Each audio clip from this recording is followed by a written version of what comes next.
I remember the way the room erupted when she said it. The laughter, the clinking glasses, the hollow cheer that made my teeth ache. My sister, smug and perfect, basking in the glow of a victory she thought was hers before the first candle even burned. I smiled, calm, quiet, waiting. "Dad," I said. His hand trembled just slightly as he gripped the armrest of his chair. The air thickened. "Want to share the real news?" Her face went red, sharp, defensive. "What news?" And just like that, the room collapsed into silence. I had seen it coming months before, in tiny, almost invisible signs. The late-night calls she hushed when I entered the room. The way her laughter at family dinners had an edge, like steel hidden in velvet. My instincts screamed, but I stayed calm. I had to. Losing control now would ruin everything. I remembered the beginning.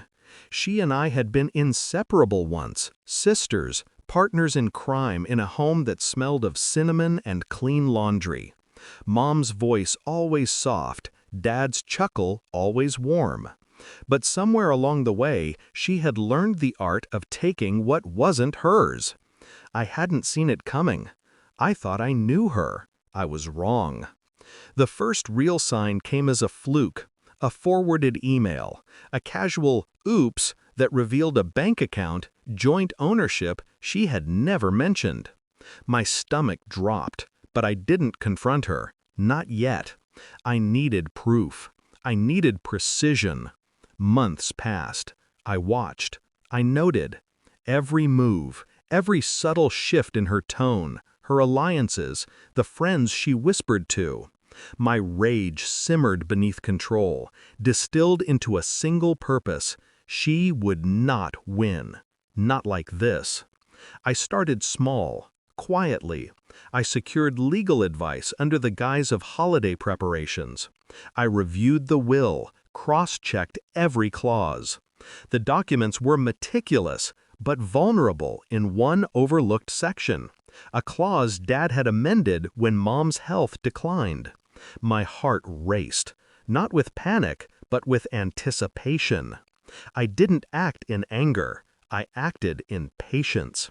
I gathered allies silently, accountants, attorneys, even her own confidants, unknowingly feeding me details.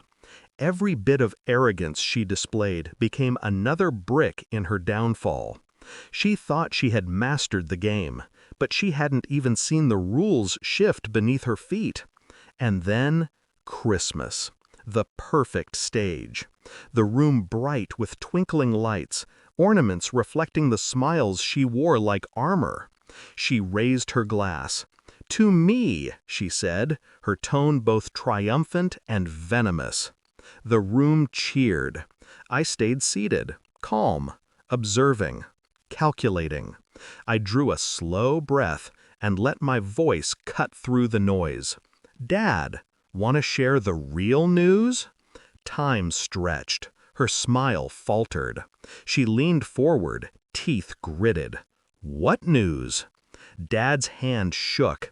His eyes darted toward mine, a silent apology buried in his stare.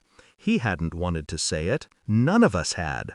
"Mom changed her will," I said, deliberately, letting the words hang. "Everything goes into a trust, accessible only under joint consent, which means—" I let the pause do the work.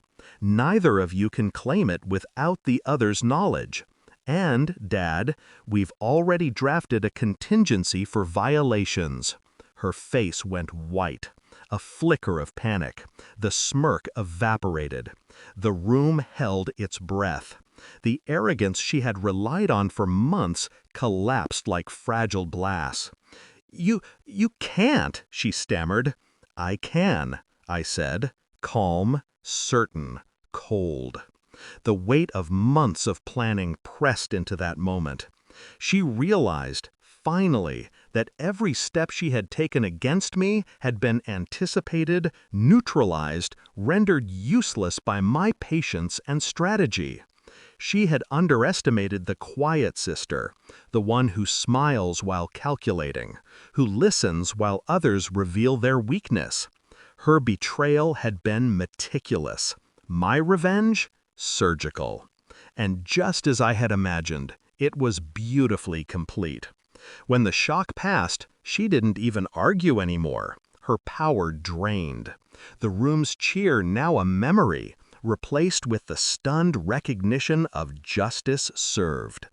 Dad's hand steadied. Relief was etched on his face.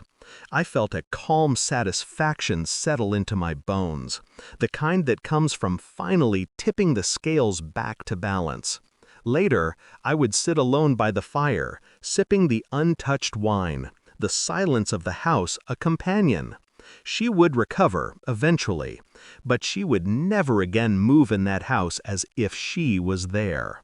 And I would smile, quietly, patiently, because some victories taste sweeter when they are delivered with time, precision, and the knowledge that betrayal is never as invisible as it seems. The room had cheered for her. I had delivered the real gift.